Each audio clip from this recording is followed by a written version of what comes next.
Hello and welcome back to the channel. My name is Dan and I'm here to bring you another FPL video. In this one, we're going to be looking at a bit more of a community driven and focused content today for you. We're going to be looking at some drafts that you've shared with me over on Twitter and we're going to be rating them as well. So hopefully you enjoy this type of content, guys. Hit that thumbs up button if you do enjoy it. But let's have a look first of all at the overview of the video and how it's going to play out today. So we've got 5 teams rating out of 5 stars. Of course, 5-star being the best possible rating. The ratings are going to be purely subjective as well from my opinions and mine only. Essentially, yes, the suggested improvements and changes will have some data-driven kind of feedback, I guess, to add into it. But the reality is they're just my opinion. So you can take it with a pinch of salt. At the end of the day, the game is all about having fun and just enjoying yourself. So if you want to go differential or you want a specific player in your team, there's absolutely no harm in doing so, right? As long as you enjoy it, that's what matters the most. And if you'd like to participate in the future rating videos or community-driven videos, head over to Twitter or X.com. Find me at FPL_link to get involved with all future content like that. So hopefully see you over there. Of course, before we start in the first draft as well, there is an additional bit of information I guess I want to talk about first. And this is because on a few recordings, I guess this is the disadvantage of not scripting my videos, right? After I got through about the 3rd or 4th recording, I realized that a lot of these common observations were occurring. I was repeating myself too many times, so I felt like it made sense to cover all these points off first before we head into the rating. So for me, the number one here is Ederson features in 2 of these drafts, but I don't see the value in a 5.5 million goalkeeper. I've never been a fan of those premium slots. I did have Ederson towards the back end of last season. It really didn't pay off. It was a very big mistake. It probably cost me a few kind of, I don't know, maybe a few thousand K ranks. And I think, to be honest, it also locks you out of other Manchester City assets. So if you're somebody that has Stones in your draft, as well as Erling Haaland, like I imagine most of you do, then having a second Manchester City attacker in the likes of Grealish, Alvarez, maybe Phil Foden, for example, you lock yourself out of that automatically because you've already tripled up on City. So there's 2 real reasons there as to why I don't like him. One is price point, and second of all, it locks you out of that 3rd asset. So definitely reconsider that move if you've gone for him. I think then Manchester United defender options as well, I'm not particularly bullish on them. I think Onana and Shaw, absolutely in their own right, could be potential FPL options in the future. But actually for the opening 5 fixtures, if you look ahead between game week 1 and 5, game weeks 1 to 3 in isolation look like there's possibly 2 clean sheets, right? With Wolves and Forest at home, they look like really good options. But then just outside of that, we've got Arsenal away, Brighton at home, and then of course Tottenham away in between the 2 home matches. So I definitely see goals in those games from that opposition. Very difficult to justify, in my opinion, then ownership for them. I think 4.5 million defenders, 4.5 million goalkeepers will probably match the output of these 2 individuals. So if you're looking to try and free up some money, I think that's an important note as well. And then finally, guys, the Premier League rule changes that have been announced. If you didn't view the Community Shield or you didn't watch the World Cup in Qatar last year, it has now been announced that the Premier League are going to be following a slightly different rule set for additional minutes this season. So in the Community Shield, we saw a large amount of additional minutes on the post 90-minute mark, and that was essentially to match what had been happening in the World Cup last year, where anytime the ball comes out of play, it's not considered in play, so therefore it needs to be an added amount of time onto the end of the game. Now, the reality is I think most managers will agree with me that this probably benefits the attackers a lot more than it does the defenders. And there are certain attackers that will more than likely benefit from that additional 8, 9, maybe even as high as 10 minutes post 90 minutes. And I think players like Bruno Fernandes and Ødegaard could be examples of this. They are the respective captains of their clubs and they have very, very good underlying data and numbers and potentially could be better options than their counterpart or colleagues in Rashford and Martinelli. Even though the goal threat might be a little bit higher from those individuals, the fact that they stay on the pitch for longer and more consistency as the captains could mean that they are just overall better choices regardless of price point. So you can flip the narrative a little bit here and, like I say, add the additional goal threat and some other data, but actually Ødegaard over Martinelli I think is a key one. Bruno Fernandes over Rashford could be one that's maybe a little bit more questionable, but absolutely something to consider as we move into these drafts. So now we go into the first manager. First up, we do have at Adderwealth1531. You've spent 98.5 million on this draft with an in the bank available to you of 1.5 million. So first of all, I really like that. I think money in the bank as you go into game week 1 is very key. We know how volatile the player prices are. in those early game weeks, just because that's how many active managers, how many managers are active in that time frame. Lots of players go up in price, lots of players drop, and I think, to be honest, having that ability to react to those prices is very, very key. So 1.5 million in the bank is a huge plus for me. I like your overall structure of the squad as well. I think you've got some great price point coverage here, and then, of course, some really fantastic personnel. So we won't go into details about Ederson or Luke Shaw, as we've already covered that in the previous section. But Solly March, first of all, then as that opening differential option, I think is a fantastic choice. 3% ownership. He's very, very similar to Matoma in terms of his numbers, and even exceeded his overall output across the season last year. I think he's going to definitely give Matoma a bit of a run for his money. And I think if you want to differentiate and you want to try and get ahead of the pack a little bit, March could certainly be that type of individual. So I can really get on board with that. Almiron as a differential, I'm really not too convinced on, not because of his actual output in terms of what he can do. I think we've already seen pre-World Cup last year what type of purple patch this man can find himself in. However, the opening fixtures just don't seem to warrant his choice, in my opinion. I think, you've got Gabriel on the bench, for example. Why not just shift yourself into a 4-4-2? If you want to have an Arsenal defender like that and spend as much money as 5 million on a defender, then just put him in your starting lineup, in my view. I think you could put Luke Shaw as Ben Chilwell then, for example, as that 5.5 million defender, and then Almiron essentially can also even become as low as a 4.5 million midfielder, just to have as a rotation option, I guess. So something to consider. Not too sure I agree with his choice, at least until maybe game week 6, when Newcastle's fixtures look a little bit better. As for Saka and Fernandes, we know I'm a massive fan of those two individuals at 8.5 million. Martinelli absolutely could beat Martin Odegaard as well. You have got the money in the bank to be able to upgrade him slightly, and I do think that those minutes on the pitch could be the differential between Martinelli and Odegaard, if I'm honest. I think he may be worth that extra 0.5 million, so something to consider. And then finally, Darwin Nunez, a differential that I'm still really on the fence with. I think in pre-season, we've seen him left out of the Liverpool squad in terms of the starting 11 for the last 2 matches. There's high competition in those 2 areas of the number 9 and on the left-hand side between him, Luis Diaz, Diogo Jota and Cody Gakpo. All 4 of these individuals are competing for 2 slots, essentially, because Mo Salah doesn't look like he's going anywhere. He's pretty much nailed on in Klopp's 11, I think. So 2 spots available, 4 individuals, going to be very difficult to justify owning Darwin, I'm afraid. So I feel like maybe moving him to maybe a Nicholas Jackson of Chelsea for a saving of 0.5 million, maybe somebody like an Ollie Watkins, for example, or even if you do want a Newcastle attacker and you want to take that kind of punt almost, you could even argue Isak or Wilson could come into the mix. So something to consider, but I genuinely think that Darwin is maybe too much of a risk from game week 1. So hopefully that helps you, sir. As we move into the second manager then, we have at Armand Thadani, a long-term viewer of the channel, so thank you very much for participating. I think you've already identified essentially a couple of different problems with this draft, and that's why essentially you've been scored 3 stars. I don't think you should take that to heart, though. I think this is a very good starting point. There's just a few more tweaks that I would do to this in comparison to the previous draft. So let's talk about Wan-Bissaka first. I think you've already identified him as a bit of a risk in terms of rotation.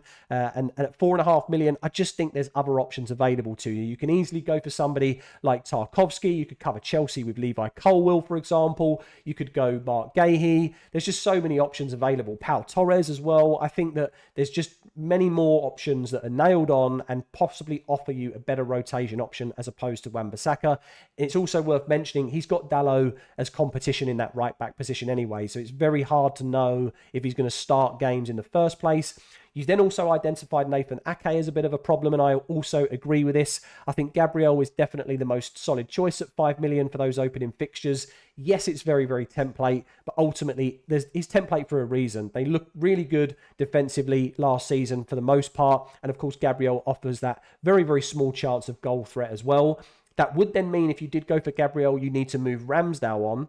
Now, I know you did mention in the comments as well that you were thinking about Onana to cover Manchester United defence, but we already know from the beginning of the video how I feel about that. So maybe you can free yourself up an extra 0.5 million by going Ramsdale to a 4.5 million goalkeeper and keeping that money spare.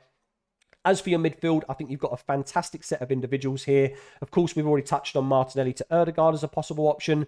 And I think Phil Foden in that 7.5 million bracket could also be someone like a James Maddison. I think he's looked really good in pre-season and maybe has a bit more of a sort of solidified expected minutes than Phil Foden. We know that he potentially could be playing in that Gundogan role, and he could potentially still be a little bit of a bench option for Pep. So still not convinced that he's an absolute must-own from week one. But if we definitely get leaked news of Phil Foden starting, I think he could be a fantastic option against Burnley. So can get on board with him as a selection. My other pain point for you, my friend, though, is Nicholas Jackson on the bench. I'm not really sure why you positioned him there. I think if straight off the bat I would move into a 3-5-2 formation, putting Jackson ahead of Wan-Bissaka or the alternative 4.5 million defender. I think if you're going to spend 7 million on an attacker like that, you need to be starting them. Yes, you've got Trent as a kind of defender against the attacker, but it's going to work out one way or the other, you'd hope, right? You either get the clean sheet from Trent and Jackson blanks, or you get Jackson return and you get essentially a Trent return as well, maybe from an attacking point of view. That could be the perfect world. So I think just move Jackson into your starting 11, put the 4.5 million player onto the bench and swap Wan-Bissaka out for them. And then I think you've got yourself a very, very good squad, my friend. So hopefully that helps you.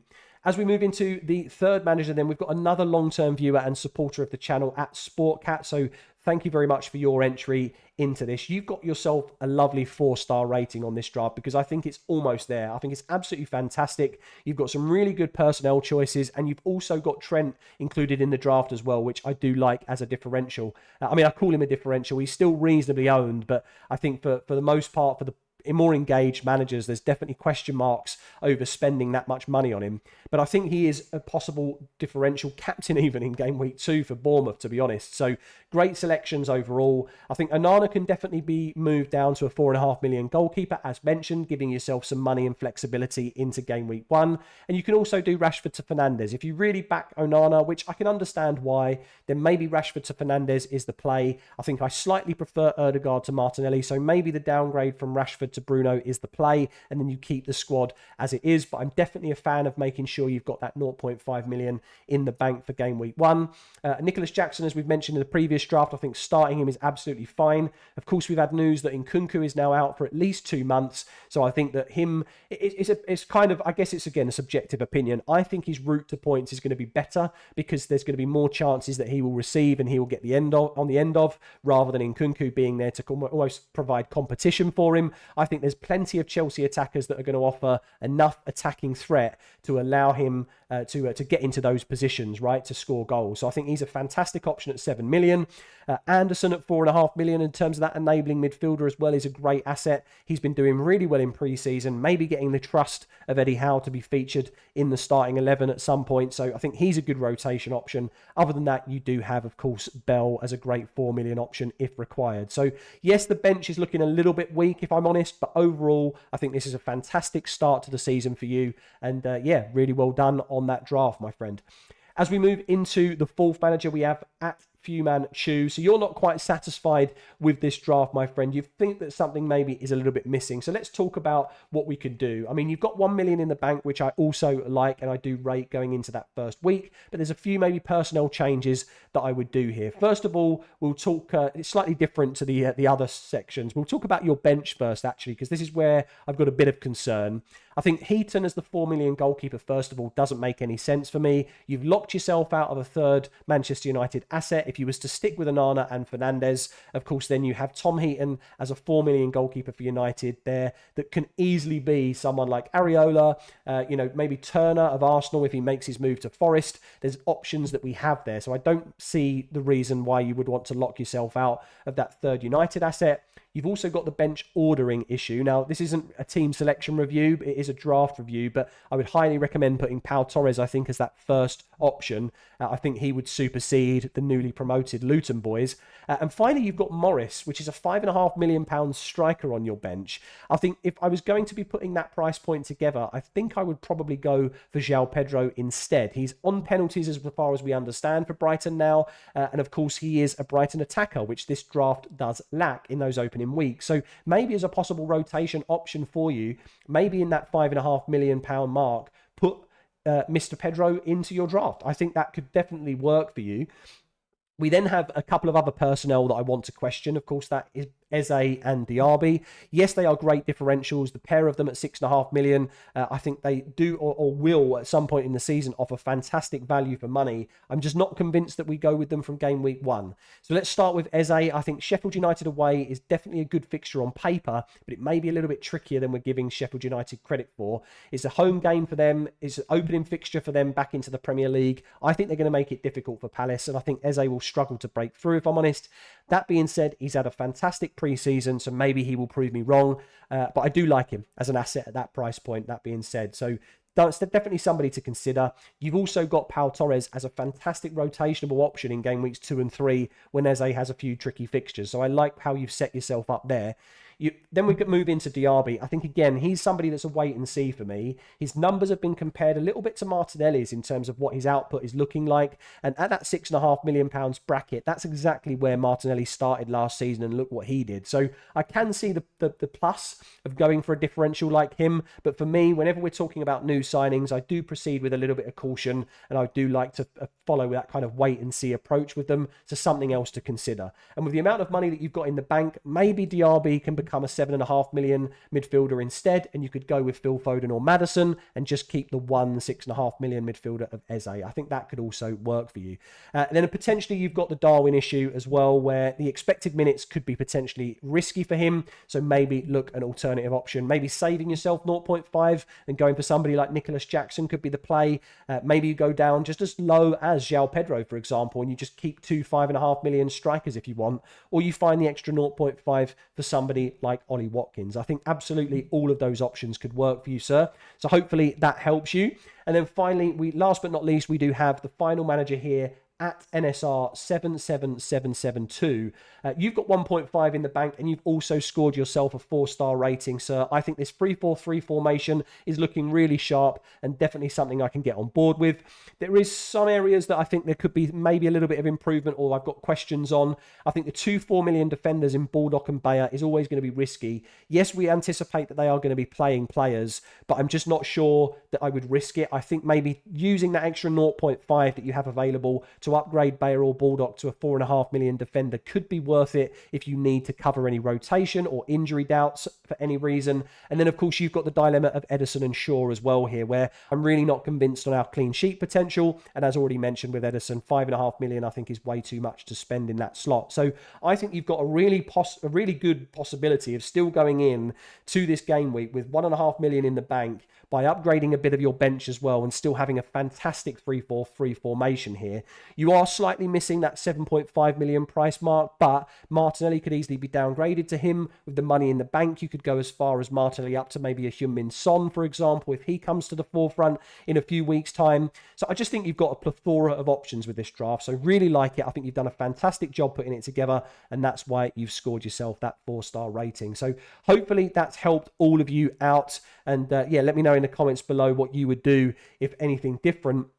And finally, just before we do close off the video, guys, I want to talk about my mini leagues for this season. Once again, we've got two, I say once again, we've got a prize league, but we have got a second league now that's just going to be for fun, essentially. And the reason I've done this is I want to reward the people that are long-term viewers of this channel with the prize. I don't want anybody joining in game week 37 on the prize league and snatching the prize because they've seen how many points the highest member is scoring. I don't think that's fair for the rest of the community. So I'm going to be closing the competition one, or the prize one, sorry, from game week 5 onwards. So the moment that deadline is finished, I'll be closing all future entries. So get in while you can before that closes. And then with the fun league, that's going to be open all season just for a bit of bragging rights across the community. So hopefully you understand and you're on board with that approach. And of course, finally, guys, one last time, underneath here at FPL_link is where I'm at on Twitter, so feel free to follow me on there for any more community driven videos that I do. So thank you very much for watching, guys. That's going to wrap up the video. I really hope you enjoyed the content. Let me know in the comments below what you thought about it, what you would do with some of these drafts. Maybe you've got some dilemmas of your own as well. Fire them down in the comments below. Feel free to subscribe as well for any future content updates on the channel. And thank you very much once again for watching, guys. Take care, and I will see you in another video soon. Bye-bye.